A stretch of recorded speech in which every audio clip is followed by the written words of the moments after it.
Let me see if I can be on point today.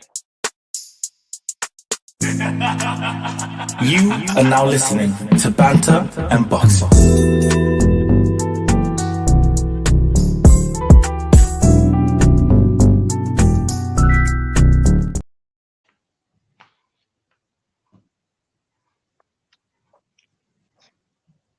Good to guys. Yeah. Evening, guys. Welcome to episode 13 of Crossroads in Boxing with myself, CJ Spate, my main man, Eric ERF over there. You okay, boss? Yeah, I'm good, bro. I'm good. Ready for a big night tonight. We're going to fully dissect the heavy impact card and a few other topics that have crept up. Before we get fully started, we'll just shoot over to our sponsor, D-Rock Clothing.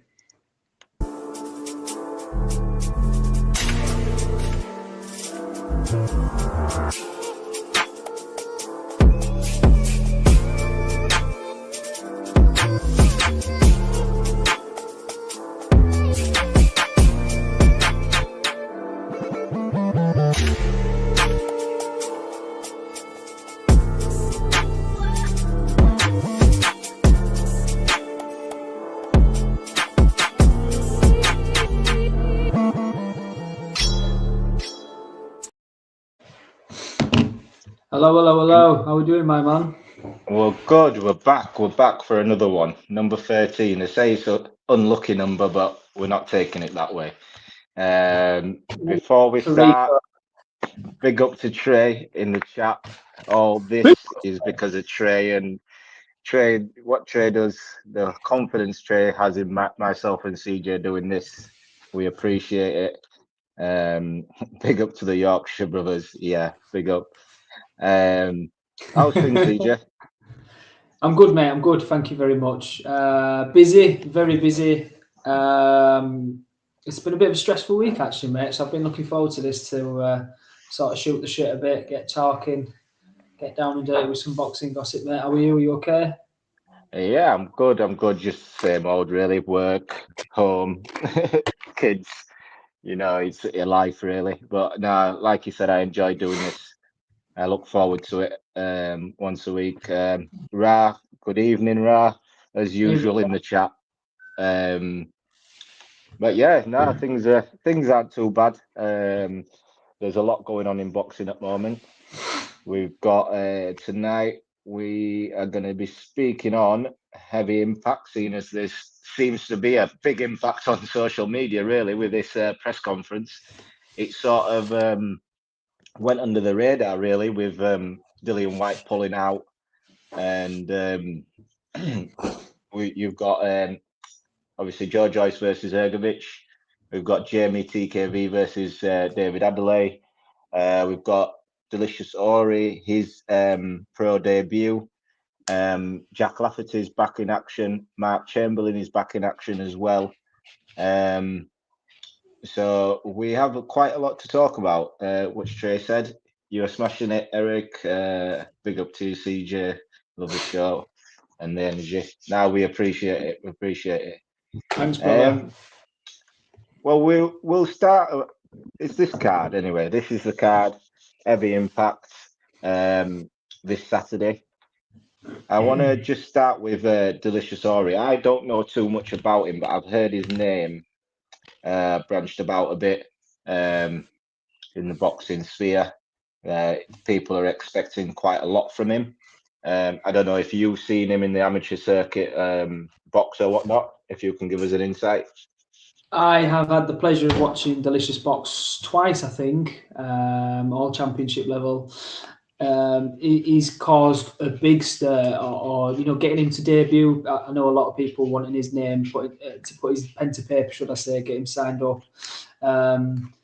Rico, I am so glad you've just popped up there to say big up Eric and see. I already planned this one in. Delicious, yeah. I'm excited about Delicious. Moses Atoma, I'm not excited about, mate. All right, so just sweep yourself over there and listen up for a little bit. Delicious, again, fantastic amateur pedigree. If anyone's not heard the press conference, make sure you do click on and listen to that. He speaks so well. We spoke about that just a few minutes ago. I do like it when a boxer can come across well. speak for himself, make a lot of sense. As you know, it's nice to see. In 2022, he won a gold medal at the Commonwealth Games, and in 2023, he won a gold medal at the European Games. So he really, really is top flight pedigree boxer, and I think he's gonna cause a big stir in the heavyweight scene, which domestically we can't seem to get any better at the minute. Yeah, we keep saying it. I think every week we've said this about the heavyweight scene domestically. The fighters we've got coming up from domestic level to world level. Like you said, Delicious already, how he speaks, how he comes across. It was a lot like Moses Atoma, how he speaks and how he comes across. I think both guys they've got a very mature head on the shoulders, and how they see the game.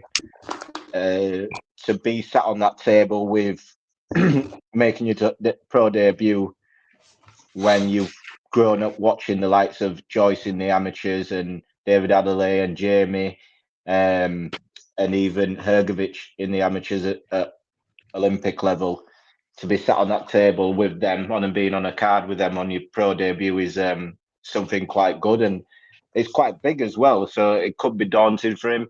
I think he spoke really well. He came across well, hopefully. He's got a good career ahead of him. Obviously, this first fight, there's not too much we're going to learn from him. We're going to know what his style's like if you've not seen him box before. But there's not too much we're going to learn from that. But it's definitely good for British boxing that we've got another young heavyweight coming through, who we expect a bit from. When certainly heavyweights or super middleweight onwards, when they do turn over, like Delicious says in his interview, there is a real learning curve from when it comes down to sitting to the punches, which is actually what he said about going up to Sheffield with Miffa Smith, who's a fantastic trainer, by the way, Dalton's father. Basically, there's quite a lot of footage of him on YouTube as well. He really is just holding his ground, boom, turning over, committing to the shots. If he can come with some power to this division, which sounds daft because heavyweight division is power, but if Delicious can come with that pedigree as well, really, really exciting stuff that is. It's making me want to lose 4 stone and get in ring. Hey, listen, there's still time. Don't rule it out. Rico says Frank Warren, the GOAT. You know what? Of the heavyweight division right now, yeah, he is. I think he's got the main guys, and yeah, I'm about to be interrupted by my son because he decided to get out of bed. Oh God. CJ. No, but he's gonna have to come in and chill with me. But yeah, the next one on thingy. Come here, you. Look. Bro, you meant to be in bed. You saying hello? Say hello to the people. Right, you say hello to the people. You meant to be in bed, mate. Hi, yeah. All right, you sit here. Bless him.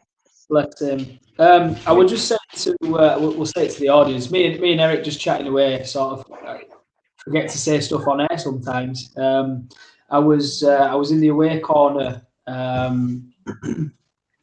being house second, so whatever they need me to be for the away fighters, at Rotherham Magnus Centre last week. And I was actually talking to Jack Rafferty for ages, and for a long time it didn't click that I was talking to Jack Rafferty. I think maybe it's because we weren't quite on the same level. He was wearing Ugg boots, so that was the first, like, blew me away a little bit. He was wearing Ugg boots. He was wearing Ugg boots, yeah. I couldn't sort of take my eyes off him, to be fair. Rico's probably got. Rico might have a pair of Ugg boots. You never know. Rafferty and Corey O'Regan. I'm excited for the fight. Big Corey fan. Obviously, he's the Leeds lad. But I do think it's quite a step up for him. Yeah, I feel like it is a big step up. Obviously, Rafferty's British Commonwealth champion. It is a step up. I know he's got he's brought him in for sparring before. Give me 2 seconds. Let me take this guy get up to bed. If you just speak to audience for a second. Buddy, no problem whatsoever. We've got to get. We can't do a show without a glitch. We just can't do a show without a glitch. Listen, Raz, you are Raz. Next comment there, mate. You were jealous of his luscious locks. He had like a full, like man bun ponytail thing going on. It just didn't click that it was Jack Rafferty. And then I just sort of looked down and I was like, man's wearing boots. Maybe it's a southern thing. Don't know. Maybe Raz sat there with a pair of Ugg boots on, or their mug slippers. While we're waiting for Rick, how is everybody tonight, guys? Big up to the commenters. Big up to everyone who listens, tunes in, to me and Eric just whistling on about boxing, something that we love. Here we go. What we got? Next comment. Right. Mr. Neutral, evening all. Evening, pal. How are we? What's your thoughts on the heavy impact card? He's taken that picture down now, hasn't he? But I was just trying to look through. What's people's thoughts of Adelaide and TKV? That's what I want to know. Obviously, TKV, he was definitely trying to bait Adelaide, wasn't he? That was the idea at the start, saying like, you scared of me, you scared of me, you scared of me. To Adelaide took the bait. Then I think he gave it him back. He made that comment that I think he upset TKV on TalkSport by talking about his weight. Which, come on, listen, if you're going to be a big guy, you're going to have to take that when it comes at you. I am excited for that fight, but I do think Adelaide is leagues and leagues and leagues above TKV. TKV doesn't impress me. Hasn't impressed me whenever I've watched him box. His last performance against, I think it was it Webster? Again, it was nothing impressive. As next comment down, Mr. Neutral. I think Joyce paces himself. He could stay in there with Hrgovic. Certainly has the power to stop him, but I'm taking Hrgovic overall on points. Mr. Neutral, yeah. I see Hrgovic has said he sort of wasn't in a full camp, but then later on in the same interview he said that he was still fit. It's the big boys in it, it's the big leagues. I think it's whoever lands first. I am worried about Joe Joyce. I've said this to Eric before. When Dillian was giving it the buffering, when he did that big pause, John, it has started to actually worry me that do you know what I mean? Yeah, I'm back now. Sorry about that. I can't say it won't happen again. I can't promise that. But what I will say is, we'll just go back to the TKV versus Adelaide. Obviously, you're not a fan of TKV. We know this. I've had the pleasure of interviewing Jamie with Rico. He's quite a cool guy. I think he's quite a relaxed guy normally. So, I was a bit surprised of all of the antics, the table flipping and whatnot, because I asked him about David Adelaide, and before this fight was announced or anything like that, who he was looking for and if he was looking at David Adelaide. And he seemed like he didn't really have any beef with anybody. He didn't have any issues with any of these fighters. He was cool with them. And he was just biding his time to get up there. But then I guess when you are in the same room as those people and the fight is signed and everything happens, your mentality sort of changes. Do I think Jamie's got a chance in this fight? Off his last performance, no. I didn't really rate his last performance. I think he kept falling in a bit too much compared to Adelaide's last performance against Akers, which really surprised me. I expect Adelaide to possibly do a job on him. I think it's a bit too soon for Jamie. I think he needed maybe a couple more fights before this one. I don't mind being wrong, because me myself, Adelaide, I don't rate him that highly. To say he's the best fighter in Britain, I don't think he is. I think there's a lot of these heavyweights, British heavyweights, could beat him. So yeah, I'm picking Adelaide. I don't know if he'll stop him. I think Jamie will make it an ugly fight, as in he will fall in, or there'll be a lot of grappling in this fight. I feel like, especially looking at his last fight, with Adelaide having the power, I think Jamie will try to smother Adelaide's punches by getting up close, and it's going to be one of those fights. I can't see it being exciting. I hope I'm wrong. I don't know if it'll be exciting. I think Sparks, TKV, like he's like definite. Boom, is that what you think, or is that what you're hoping? Both. It's the same thing. No, I do think Adelaide's a lot better than TKV. Yeah, Adelaide's opponents have been better as well. He's been in there with better guys. I think, like I said, I think it's a bit early for Jamie. It's a good fight because you need that needle, like we was talking about off camera. That it's nice to see a bit of needle between fighters. The niceys and yeah, I'm here to. It only does so much. When you're on the top table, there needs to be a character. You need to have something about you to get the fans to watch, because before this, I don't think many people was really that. They're like, oh, Adelaide's fighting TKV. We know what to expect. And it's in that fight, I think more people are looking forward to that fight now than they are the Joyce Ergovic, because Joyce, I'm still worried for him. We'll go back to what you were saying. I'm watching that. I'm watching the press conference, and I'm just thinking, you can see the cogs turning. It feels like you can see the cogs turning in his head when they're asking him a question, and how he's gonna, as he's answering it, you're like, "Come on, Joe, get it out. Come on, Joe." Just like, did you remember those old wind-up? It's like a monkey with the clapping fucking, and the wind is slowly going. Oh, honestly, I feel for Joe, but you know what?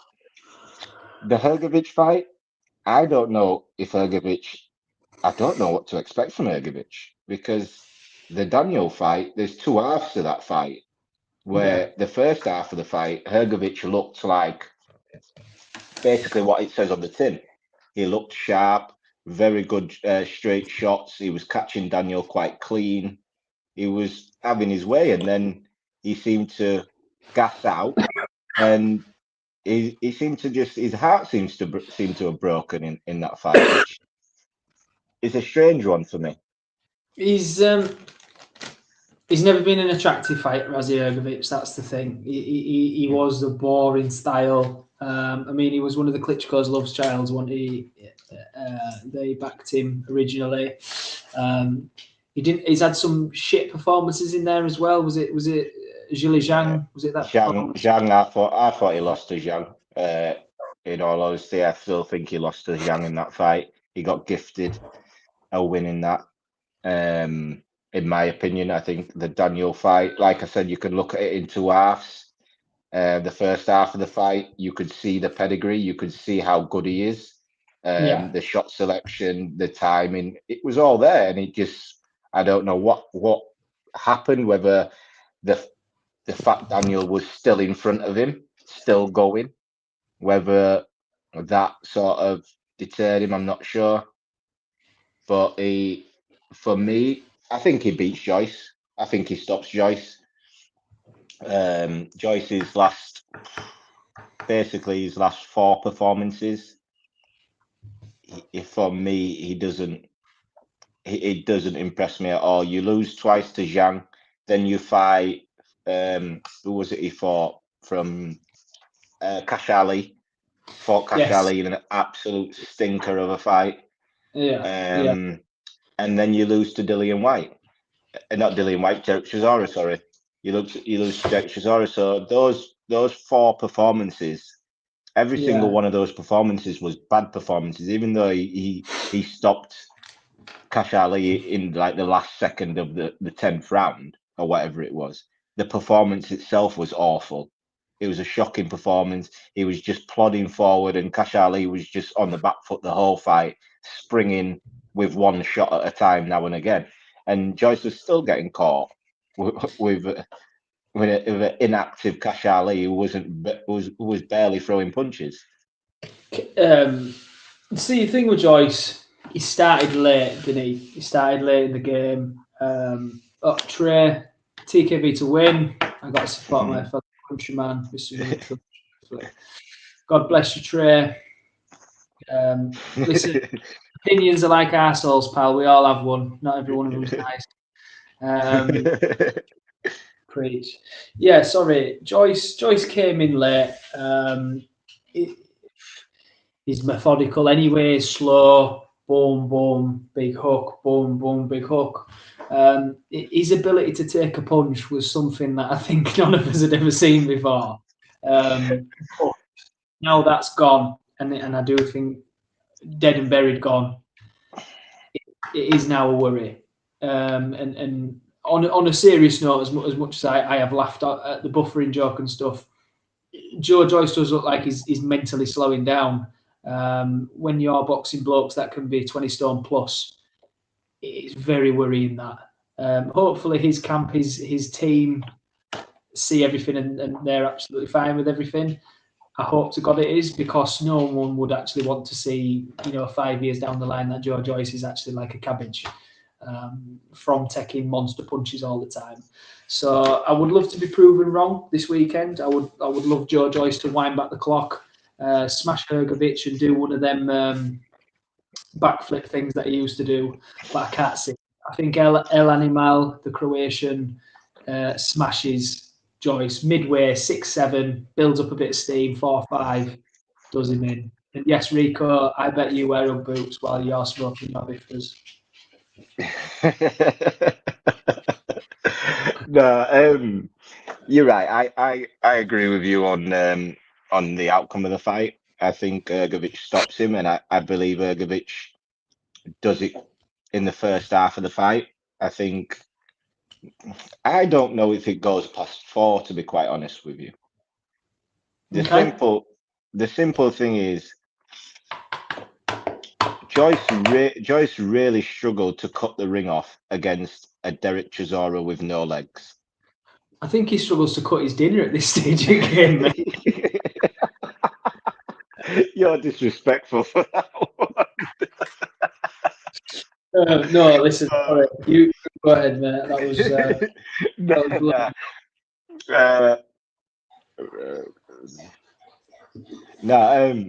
yeah, I've lost my train of thought now. That's quite funny. No, he really struggled to cut the ring off against Chisora, who, let's be honest, doesn't have the legs anymore and the ability to move around the ring like Hrgovic does. Hrgovic is quite a stand-up tall fighter. Hrgovic, he fights pretty tall. Hrgovic with straight shots. So, and he has good footwork. His footwork's actually not bad, Hrgovic's. And if Joe Joyce thinks this is going to be like the amateurs, I think Joyce needs to realize he can't take any punches anymore. He needs to realize that he can't use his head as his defense anymore. Because if you're getting landed on by Joe Chisora's big overhand, what comes from Kilimanjaro, where you can see it flying over the top, it's not subtle at all. It's a shot that Derek might as well tell you, listen, my hand is here, I'm going to throw this in a second. And Joyce is still getting hit by it. I think Hrgovic is 1-2. Will catch Joyce all night. Well, I say all night, for as long as it lasts. I don't think this goes past 6. I don't know whether I want to be wrong on this or not, because for me, I don't think Joyce should still be boxing. I think he really needs the boxing board of control, or whoever needs to do an evaluation on him. Really, because it is worrying. It is very worrying. It's when he's pausing and it started to make me feel like uncomfortable. Listen, I was watching the press conference. Sorry, I was watching the press conference, and when it got to him talking, I was like cringing inside watching him. Like, come on. It was when Ergovic said, "You're as slow as fog." He went, "What? Slow as what?" Like, oh slow. God. That's Joe's brain trying to spell fog. I'm not Rico Trey, boys. I'll be genuinely sharpest tool in the box. All right, I think I've maybe taken one too many punches to the head. But when I'm now saying that Joe Joyce is behind me when it comes to mental speed, the board needs to know this. Joyce needs to play his Xbox and eat cake. I bet Joe Joyce, it'll be like a call for the future, Eric. I bet Joe Joyce goes really fat, like huge. Yeah, I think he does. Hergovic, what do you think? So we've both got Hergovic winning this fight. We've both got Hergovic winning by stoppage. I think. Where does Hergovic go after this? Seeing as we've both got him winning the fight, who do you want to see him in with? And because like we said, every single time the heavyweight division title wise is done for this year. For this year, the titles is done. You've got, well, by all accounts, you've got Joseph Parker, Usyk, Dubois, and those four: Usyk, Parker, Dubois, and Chisora. Those four, seemingly, that's where the titles is at right now. I think, like you say, the title's all being tied up. Shout out to Mr. CJ Diamond of Yorkshire. She's a diamond in rough, Chief. Christ almighty. I think his name's just gone off my head. The German lad. Caballal. Yes, I see Hergovic fighting Caballal, maybe. I like that fight. That's a good fight. That is a good fight. I do like that fight. Rico's saying Hergovic versus Franklin. I don't mind that, but Franklin, because there's something there. Off air, we'll speak. We'll speak off air. I'll hold my tongue with that one then, because I were about to drop some pipe bombs. Well, we'll speak off air. Hunter, how is another fight of Hunters fell through? How is that Christopher Lovejoy? Yeah, how is Hunter? I just generally don't understand how this guy has so many fights and every single one of them fall through. They always fall through. And Michael Bounty having a brilliant amateur career, and obviously he was the man to beat Bacoli first, wasn't he? I enjoyed watching Michael Hunter. I've got to admit, it's been a long time since I've seen him box. It's a long time. It's been a long time since anyone's seen him box. Like, I need to check up on when Michael Hunter last fought, because I don't know when the guy last fought, but for me, his career since the Povetkin draw, or was it a draw, that fight? I think he drew to Povetkin. They gave a draw. He's just gone down. He fought Sean Lafferty, whoever that is, won by KO. Mike Wilson. No one knows these guys. Jerry Forrest, he got a draw against. You shouldn't be drawing with Jerry Forrest, in all honesty. No. The level what Michael Hunter should be fighting at, he shouldn't be Drawing. He did fight. He has been fighting by all accounts. He fought 3 times last year. But this is the thing: Michael Hunter's a name who's fighting 3 times last year, and no one knows who he's fighting. Yeah, what's that all about? It's like, where is your career going? You've gone from fighting Povetkin, getting a draw with Povetkin, to fighting nondescript opponents on undercards what no one really knows about. You're getting a draw with Jerry Forrest, a fight with Christopher Lovejoy, which for me, Michael Hunter, the name you have, you was active 3 times last year. The name you have, you should be looking for the likes of a Hergovich, a Joyce. Your name should be ringing bells around those guys because Hunter's been in there and beat good fighters. He's actually a good fighter. I like Hunter. That's his team then, because for the names you've listed, that sounded like you've read the papers of it was like our next post office is down there. Exactly. And picking up like as top elites that are now dropping off. So for me, Michael Hunter wants to be fighting Zhang. You know, things like that, getting his name back in there.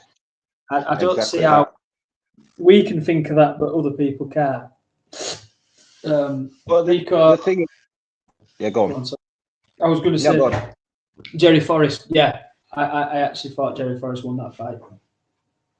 I agree with you there, buddy. So you've got his last, like the last 3 opponents. If you four opponents, Kubas. Where were these fights? I think like most of them was like in Mexico or whatever.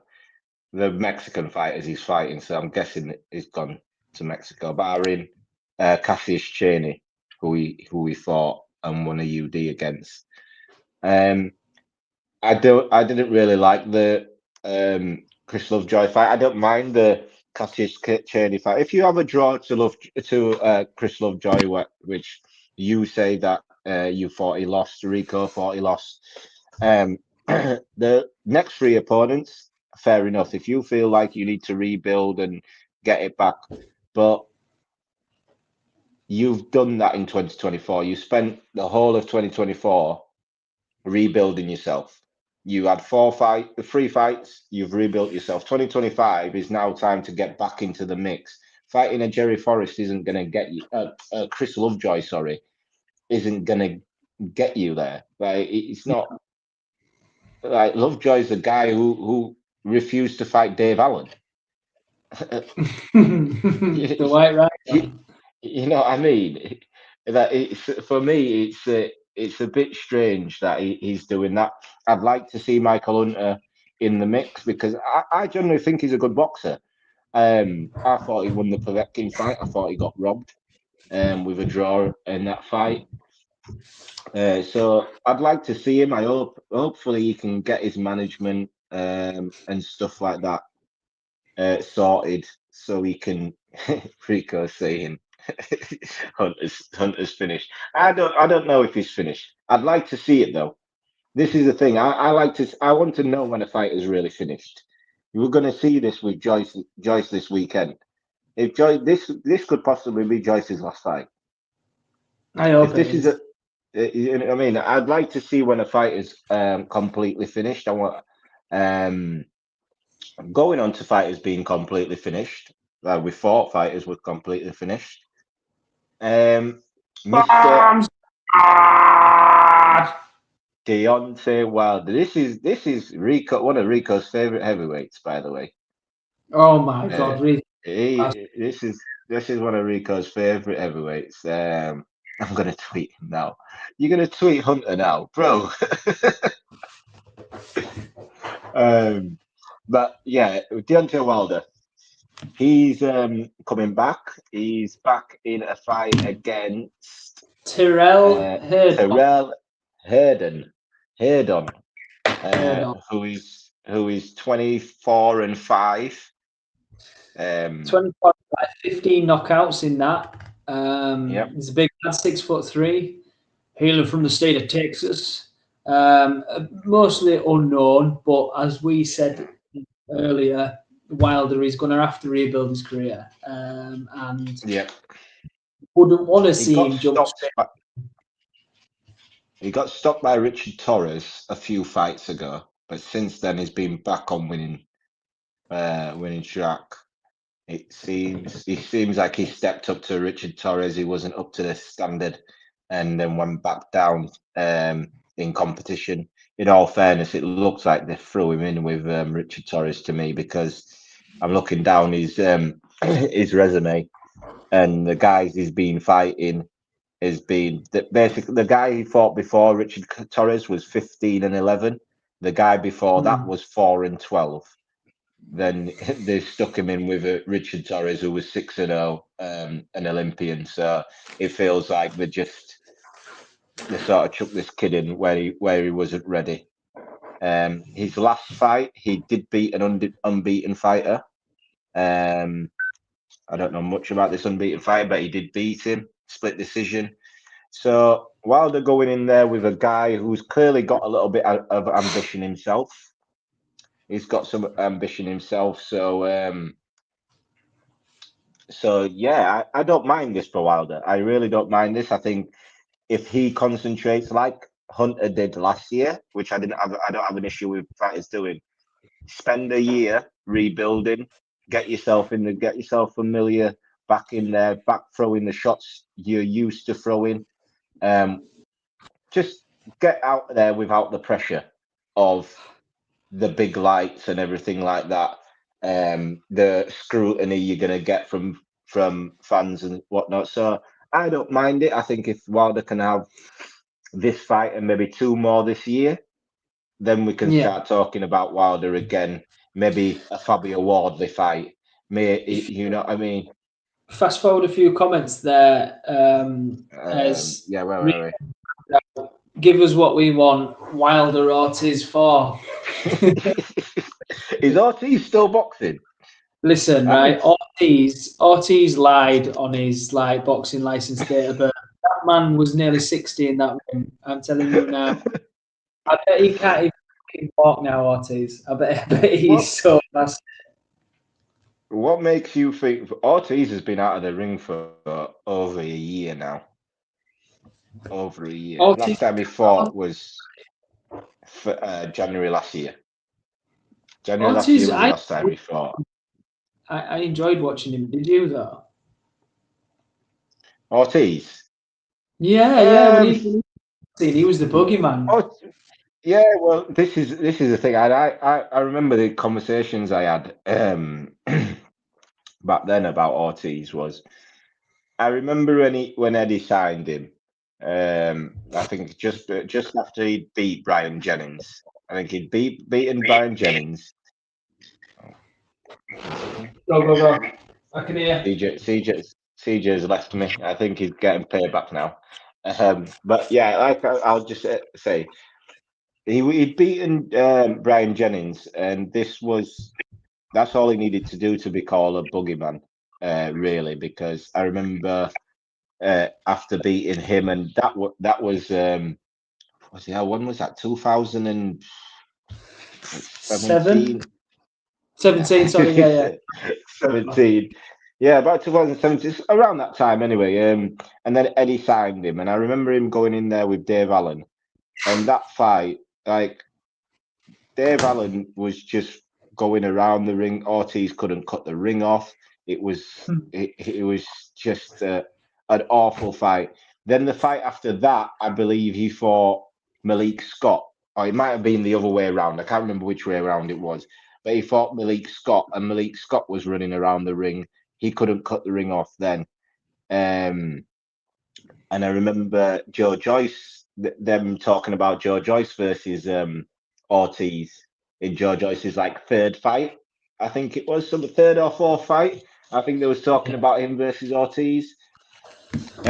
Ortiz, I didn't mind as a fighter. I thought the first Wilder fight, I think both Wilder fights he could have won. I think the first one he was sort of done a disservice because I think he could have stopped Wilder. They gave Wilder extra time for whatever reason. Ortiz had already been dropped. He didn't get extra time after being dropped. Wilder got hurt. For some reason, the referee decided to get the doctor to look at him, even though he didn't have a cut. You know what I mean? It was a really strange one.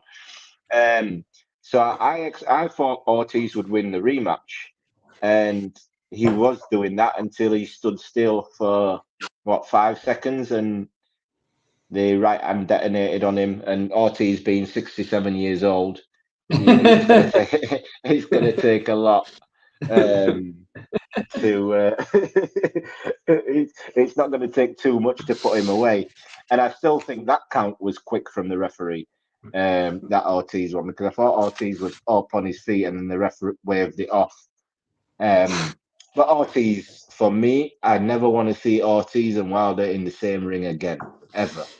I was seeing quite a lot of Dave Allen then, and it was when Uncle Eddie was proper like giving him every chance, because he was the ready man, wasn't he? Yeah, he was Mr. Ready, Mr. Stay Ready. And I think that's the fight. Dave actually had to have something like 13. Yeah, split his tongue. Yeah, he split his tongue. Yeah, with an uppercut, I think it was. Yeah. I remember him telling me like how hard he hit Ortiz, and that it was going through that stage of when Dave was sort of in a worse place. He's always had trouble with gambling. He'd actually spent his purse before getting in the ring with him. I mean, can you imagine taking a hammering from a 60-year-old Cuban and having nothing to show for it? Nothing to show for it, and then coming out of the ring and you're turning that out for about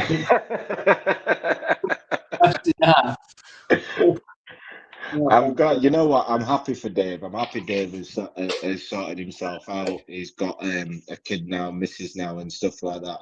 So it's good to see that Dave has managed to sort that part of his life out, the outside of the ring stuff, and he's got something to show out of boxing with his house and stuff like that. What's Ra said? As bad as choice, Wilder's management have done him a disservice too. Yeah, he has. I think Wilder's management has done him a disservice. I think the opportunities he's had to fight AJ in the past and not took them, I think bet him massively. The first one will always do, because you got away with the draw against Tyson Fury, and you decided on your own, even though it's Fury. The crazy thing is, everything just, I always thought about it, it's like Fury, you was going to have a rematch straight away, and Fury said, no, I'm not doing a rematch straight away. I'm going to fight these two people.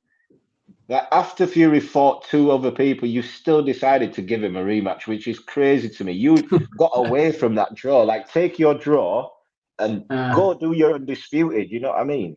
Like, get that undisputed. Instead, you chose to fight Fury for less money. That's words that's come out of his mouth.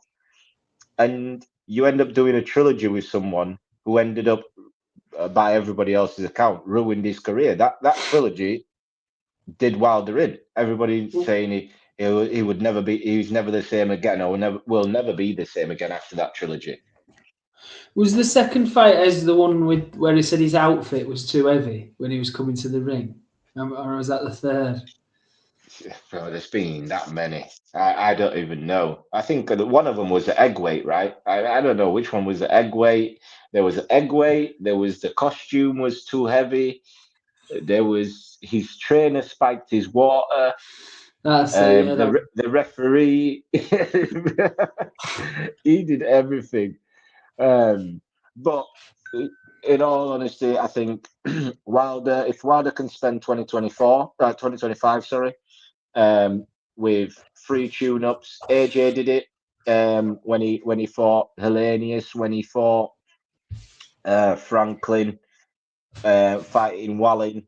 You know what I mean? AJ did it. He went back, started again, fought fighters that wasn't names or anything like that. I mean, what, Hellenius, who Robert, the Nordic Nightmare, Robert. Nordic. Yeah, I mean, so I think obviously Wilder isn't gonna get names like that, because I don't believe Wilder has ever had the ability what AJ has. I don't think he has. He's ever been as good as AJ. is I think AJ can take a few more risks while coming back than Wilder can. I think Wilder needs to prove to himself that he still can throw that right hand and it can still put people out. I still think his power is capped at a certain level of fighter. I don't think he puts everybody out. I've always said that. Has he got power? Yes. Has he, the right hand? It was quick. That was the thing with the right hand. It was quick. He'd just unleash it. And now he doesn't seem to be doing that. I think he overthinks when he's throwing it. He's waiting too long, and everybody knows that's what he's about to throw. Do you want me to give you some inside information? Well, we're always ready for inside information. You know that. So, to be fair, people might know it. I don't know. Wilder's hands are absolutely fucked, brittle. Oh bad. yeah, he's got titanium in him. He's literally got like metal in his hand. Plenty of footage of him trying to get the gloves off at the end of a fight, and he's absolutely wincing. But Fury, whether we'll see him or not again, one of them, I'm retiring, I'm coming back, I'm retiring, I'm coming back. I had the privilege of spending a bit of time in Jimmy Harrington's camp. Some people may or may not know Jimmy is another boxing coach in Doncaster. He owns Freedom Boxing Club. Isaac Lowe's manager. He was Tommy's manager, Roman's manager at one point. Oh, now you've done something. You've mentioned that name. Rico's about to be in the comments. You've mentioned Isaac Lowe's name. He's about to be in the comments. I'm telling you now. So Jimmy was quite often going down to Morecambe and spent a lot of time with Tyson. He's been in his corner for a few of his fights. Tyson's elbows are absolutely bollocks. And I do think this time out is him getting his arms repaired. Right. And he needed that. And he's put that off for a long, long, long time. And that wasn't in the public eye of how bad So you think Fury's retirement is due to his rehab, basically? He's going to go through rehab and come back. Whether he comes back, I don't know, but he's getting some surgery done. Well, your theory sounds good, but Raz theory, Tyson is cycling on and off. Listen, the way boxing is going right now, and how many fighters are popping dirty, I don't put it past anyone at this point. I don't know. It's hard to even. The amount of fighters right now that are getting caught with PDs is ridiculous. Well, do you think Tyson? Ridiculous. Do you think Tyson was cycling at the end? What, of his career? Yeah.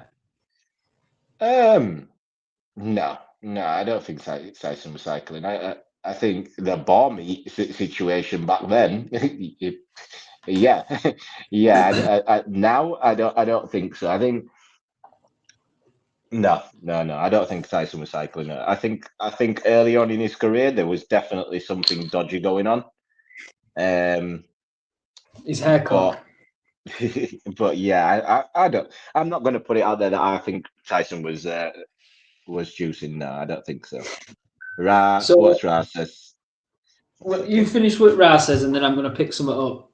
All right. Raz said he already popped dirty. Yeah, I agree. It's not far-fetched. That's all I can say. I don't think he has been, but it's not far-fetched, and I can't say you're wrong on that one. I think he was on something for the Usyk fight. Well, it wasn't good enough, put it that way.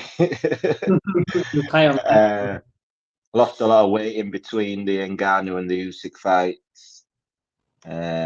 Looked simmer than ever against Usyk at 36. Yeah, but I think he realised, listen, you're fighting Usyk, you need to be in some sort of shape. And right, you could be right, because let's be honest, the guy has lost a lot more weight than that before. Because how did he lose the weight when he came back the first time? Was it 7 stone? I don't know how he lost that weight, because the size Fury was, there's no way that a man should be able to lose that much weight and be like that within a year and a half. So I was watching some I think I've told this before. Watching some boxing in Bridlington at the Open Theatre, some amateur boxing, and I went to get fish and chips in between. Very healthy for the cornerman. And two people behind me was Tyson Fury ordering double fish and chips twice, and it was when he was big. Fuck me, man! He was as big as a bandor. He was huge. Yeah, like Ra says, his initial weight loss was probably with a little extra help. I believe so. I think it's hard for me to comprehend that how big he was, like you said, when he was in Brid, for in a year and a half to be down to the size you are to fight at professional level, even to fight Wilder, because I'm sure it was like 2000 and what 40. When did he fight Wilder? Wilder 19. Yes, 2019 he fought Wilder, 18, something like that. Anyway, but I'm sure there was an interview with Fury, maybe when Eddie was trying to sign him, whether he was coming back or not. There was words about him coming back, and he was a ringside for a fight, and the size of him was ridiculous. And I remember them having I think Coogan had an interview with him as he was walking through the corridor, and the way he sounded, he sounded like he couldn't breathe as he was talking. Exactly that. So yeah, I definitely think he had help. What Ra said. He probably had the year with the two tune-ups to avoid drug testing. Yeah, yeah. Well, we all know that drug testing it isn't in every fight, and it certainly ain't gonna be if you're the A-side Tyson Fury and you're fighting Pianetta and Safari. I don't think Pianetta and Safari are forcing you to take a drugs test. Let's be honest. No. I don't think that's happening. So can I jump back, Ez? Yep. Yeah, go on. Because, something got said, and I want to address it to the class. Tommy Fury's a boyo. What's going on here? Don't you dare. Who said that? Did I see that? Are you saying Tommy Fury's a boy? Don't you dare. No, we're not having it. No, we're not having it. Do you want to see him in a professional boxing ring again, or stick to Misfits? Bro doesn't belong in a professional boxing ring.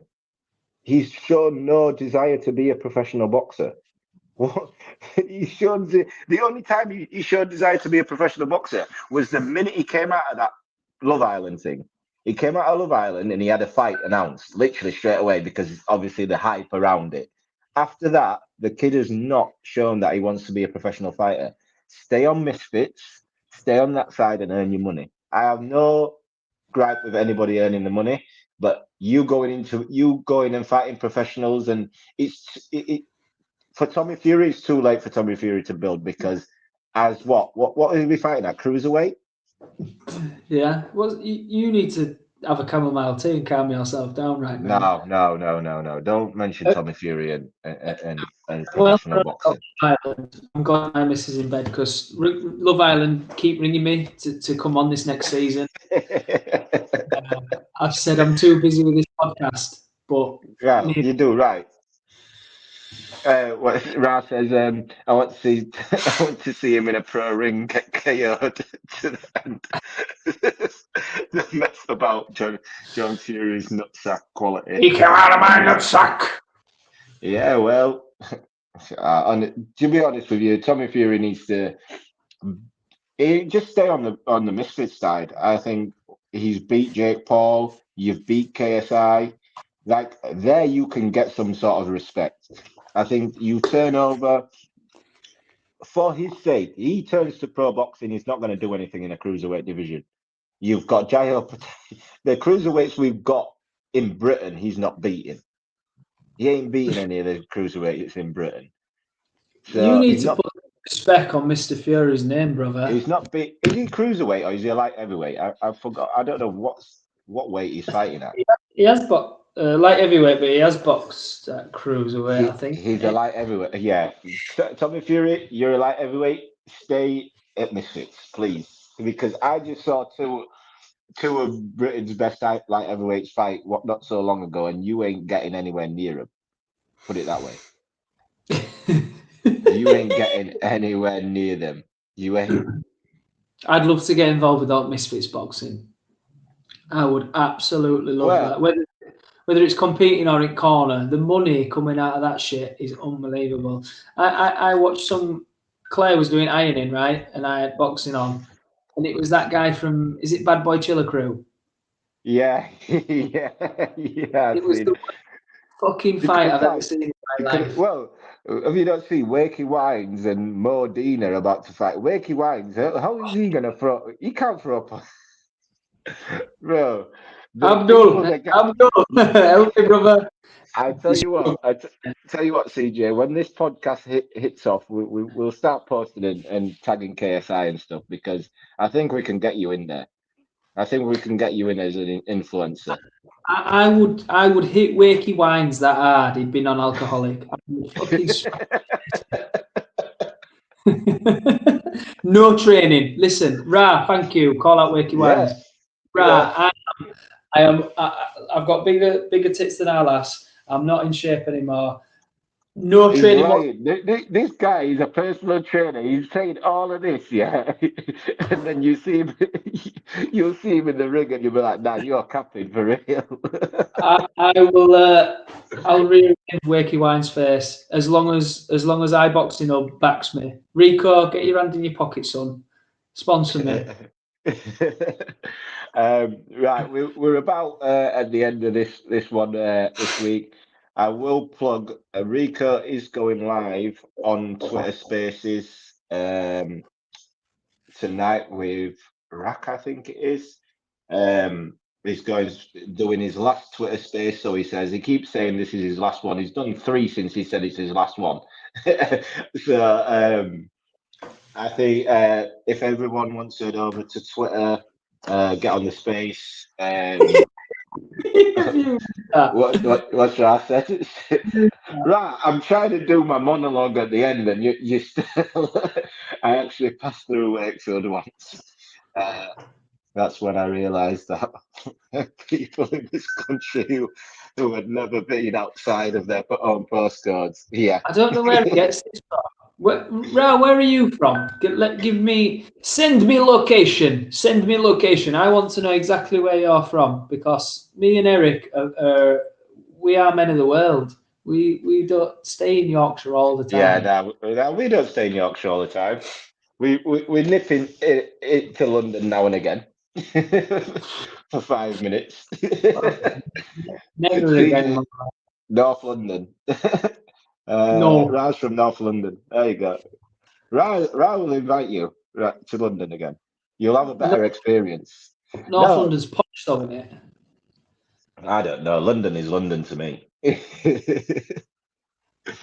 London it's like Yorkshire to them. Like Yorkshire's Yorkshire. They're like north, south, east, and west don't mean shit. Yorkshire is Yorkshire. Like I'm a fan of Yorkshire lasses. Yeah, well, it's hard not to be, trust me. Hard not to be, mate. Listen, they're a fan of you as well, and they never know where the knickers are, so there you go. On that note, yeah. On that note, I think that's it for this week. If you want to jump on Twitter Spaces, Rico's about to go live now. I think CJ should make his first appearance on a Twitter Space, but he's still rolling with a Nokia right now. So wait! I'm joking. There's no way he's got his 3310 out. CJ's got his trap phone out. Nah, but thanks everyone for tuning in. Yet again, another good episode 13. Everyone says unlucky 13, but we smashed it tonight. I enjoyed this one. We'll be back next week. CJ, it's on you before we end. Back next week, guys and girls, episode 14, with whatever news and excitement comes out in the week. We'll obviously have a rundown of how the Heavy Impact card plays out, which I'm guessing is going to be an absolute banger. Thank you as always for tuning in, for listening, or if you eventually come to watch this on YouTube later down the line, thank you. It's a pleasure. We love doing what we're doing. Ez, thank you very much, brother. This has been Crossroads in Boxing. Yep, well, peace. We'll see you next week.